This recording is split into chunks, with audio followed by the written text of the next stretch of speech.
Cheese is one of those foods that feels universal. You melt it on pizza, slap it on burgers, stack it on charcuterie boards, and sometimes, let's be honest, you eat it straight from the block at 2 a.m. No judgment. But here's the twist. Not everything we call cheese is actually cheese. That bright orange slice wrapped in plastic, the gooey dip at the movie theater, even some of those spray cans with a nozzle. They may look like cheese, taste like cheese, and live next to cheese in the grocery aisle. But technically, they're imposters. So why is some cheese not really cheese? And who decided the rules?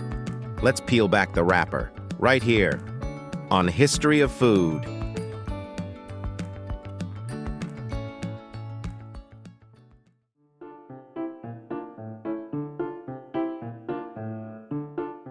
To understand fake cheese, we've got to start with the real deal. Traditional cheese making is pretty simple. It's milk plus bacteria plus rennet, a special enzyme that helps milk curdle. Those curds get pressed, aged, and salted, and boom, cheese. That's how you get varieties like cheddar, Swiss, mozzarella, or brie. They're made directly from milk and minimal additives. If you could explain the process to a medieval monk, they'd nod and say, "Yes, that's cheese." But once food science and industrial processing got involved, things got a little melty. The first big step away from traditional cheese happened in the early 20th century with processed cheese. In 1916, James L. Kraft patented a method for heating and emulsifying cheese with salts, so it wouldn't spoil as quickly. That invention became the foundation for Kraft Singles and all those orange squares we grew up on. Here's the thing.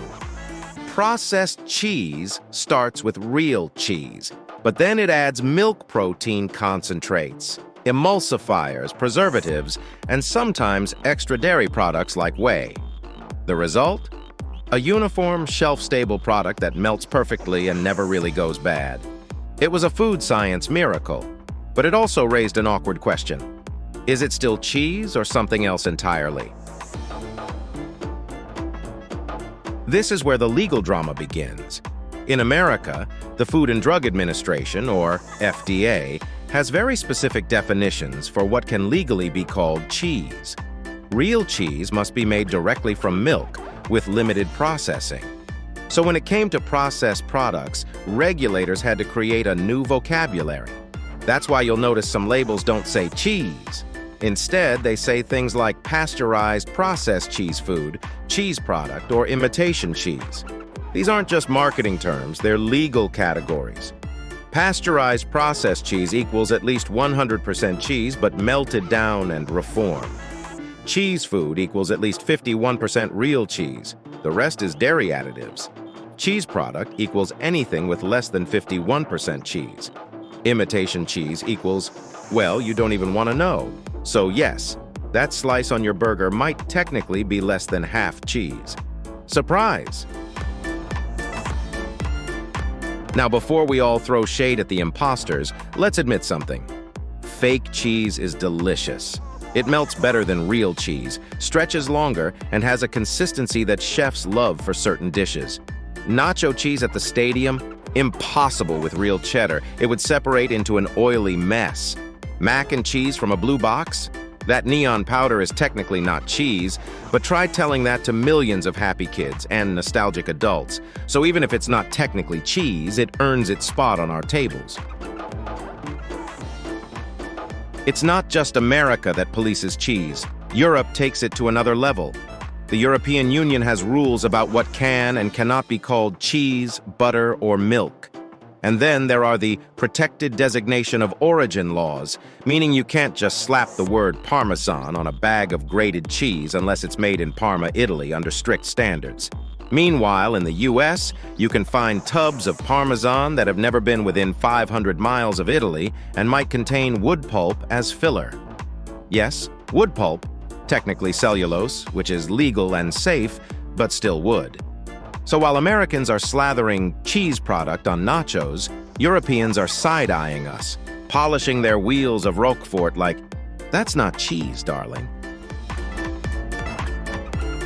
Here's the kicker. Making real cheese is expensive. Milk costs money. Aging cheese takes time, space, and care. Processed cheese, on the other hand, is cheaper to make, lasts longer on shelves, and can be flavored and shaped however you want. Companies realized they could stretch a small amount of real cheese with additives and still market it as cheesy. Consumers didn't complain because the flavor was familiar, the texture was reliable, and let's face it, Kraft Singles make a mean grilled cheese sandwich. So the market kept rewarding cheese-ish products, and the line between real and not real cheese got blurrier.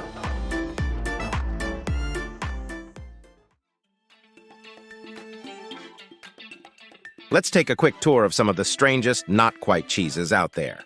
Spray cheese. Yes, the one in a can with a nozzle. Fun at parties, horrifying to French people. Velveeta. Once marketed as healthier than real cheese because it digests more easily. Today, it's a staple for queso dips everywhere. Powdered cheese. Found in boxed mac and cheese, chip seasoning, and popcorn shakers. It's technically dehydrated dairy with flavor enhancers. Vegan cheese doesn't use milk at all, made from nuts, soy, or even potatoes. Ironically, this one can't legally be called cheese in many countries, but at least it's honest about being an alternative. Here's the big question. Does it matter if some cheese isn't technically cheese? On one hand, labeling rules exist for a reason. People should know what they're eating, and calling something cheese when it's mostly oil and fillers could be misleading. On the other hand, food evolves. Not everything has to be artisanal, handcrafted cheddar aged in a cave. Sometimes you just want gooey nachos and don't care if the cheese is actually cheese product. At the end of the day, both have their place. Real cheese is the star of wine tastings and fancy boards. Processed cheese is the MVP of road trips, fast food, and late-night cravings. One doesn't cancel out the other. But here's the fun part. Cheese itself doesn't seem to mind. Whether it's a $25 wedge of imported French brie or a $2 block of Velveeta, both live under the same cultural umbrella. Both inspire loyalty, both have fan bases, and both make people very, very defensive when you call their favorite cheese not real. This weird overlap, the gray area between authenticity and convenience, is what makes the cheese debate so fascinating. It's not really about what's in the food. It's about what food says about us. So, why isn't some cheese technically cheese? Because food law says so. Real cheese comes straight from milk and tradition. Fake cheese comes from food science and modern convenience. Both taste good in the right setting, but only one can wear the official title. And yet, whether it's an artisanal wheel of Gouda or a slice of neon orange cheese product, we still call it cheese. Because in the end, our stomachs don't care about FDA definitions. They care about flavor, melty goodness, and maybe a little nostalgia. Thank you for watching.